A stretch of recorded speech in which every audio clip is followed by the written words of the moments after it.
ഇന്ന് നമുക്ക് സവാള കൊണ്ട് ഒരു കിടിലൻ റെസിപ്പി ഉണ്ടാക്കാം.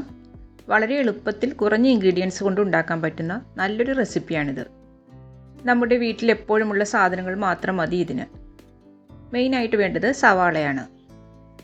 ഇതിന് ഞാൻ 4 മീഡിയം സൈസ് സവാള എടുത്തിട്ടുണ്ട്. ഇതിൻ്റെ തൊലി കളഞ്ഞ് നന്നായിട്ട് കഴുകി തുടച്ചെടുക്കണം.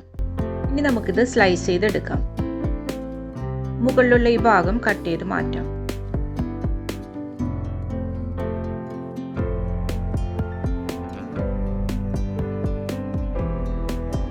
അധികം നേരിയതാക്കി മുറിക്കേണ്ട, കുറച്ച് കനത്തിൽ വേണം കട്ട് ചെയ്യാൻ. ഇതുപോലെ എല്ലാം അടർത്തിയെടുക്കണം.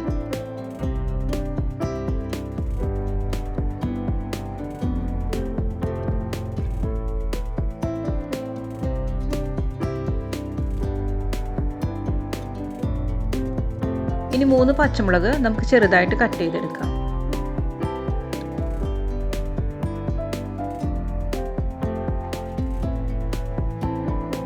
എരിവിനനുസരിച്ച് 4-5 ഒക്കെ ചേർക്കാം. ഇനി ആവശ്യത്തിന് ഉപ്പ് ചേർക്കാം. 4 ടേബിൾ സ്പൂൺ വിനാഗിരിയും കൂടി ചേർക്കാം. നന്നായിട്ട് മിക്സ് ചെയ്യാം. ഉപ്പും പുളിയും ഒക്കെ നോക്കിയിട്ട് ആവശ്യത്തിന് ഉപ്പും വിനാഗിരിയും ചേർത്ത് കൊടുക്കണം. ഇനി ഒരു 15 മിനിറ്റ് നമുക്കിത് അടച്ചു വെക്കാം. ഈ പാനിലേക്ക് 4 ടേബിൾ സ്പൂൺ വെളിച്ചെണ്ണ ഒഴിച്ചു കൊടുക്കാം. നല്ലെണ്ണയിലോ സൺഫ്ലവർ ഓയിലോ ഒക്കെ നമുക്ക് വേണമെങ്കിൽ ഇത് ഉണ്ടാക്കാം. ഞാനിത് വെളിച്ചെണ്ണയിലാണ് ഉണ്ടാക്കുന്നത്. 1/2 ടീസ്പൂൺ കടുകും 1/4 ടീസ്പൂൺ ഉലുവയും ഇട്ടൊന്ന് പൊട്ടിച്ചെടുക്കാം. 3 വറ്റൽമുളകും കുറച്ച് കറിവേപ്പിലയും ചേർക്കാം.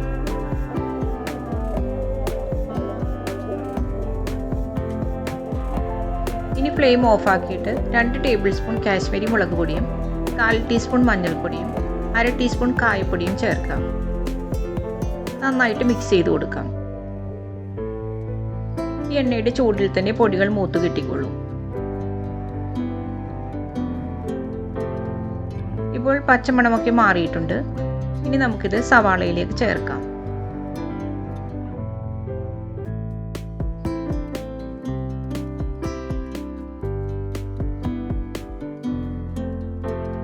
എല്ലാം കൂടി നന്നായിട്ട് ഇളക്കി യോജിപ്പിക്കാം.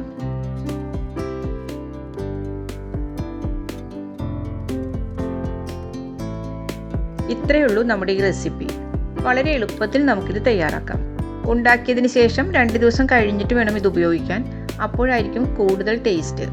ഇത് നമുക്ക് ചോറിൻ്റെ കൂടെയും അതുപോലെ ചപ്പാത്തി, പുട്ട്, ബിരിയാണി എന്തിൻ്റെ കൂടെയും സൈഡായി കഴിക്കാൻ പറ്റുന്ന നല്ലൊരു റെസിപ്പിയാണ്. എല്ലാവരും ട്രൈ ചെയ്ത് നോക്കണം. അപ്പോൾ മറ്റൊരു വീഡിയോയുമായി വരുന്നത് വരെ താങ്ക് യു.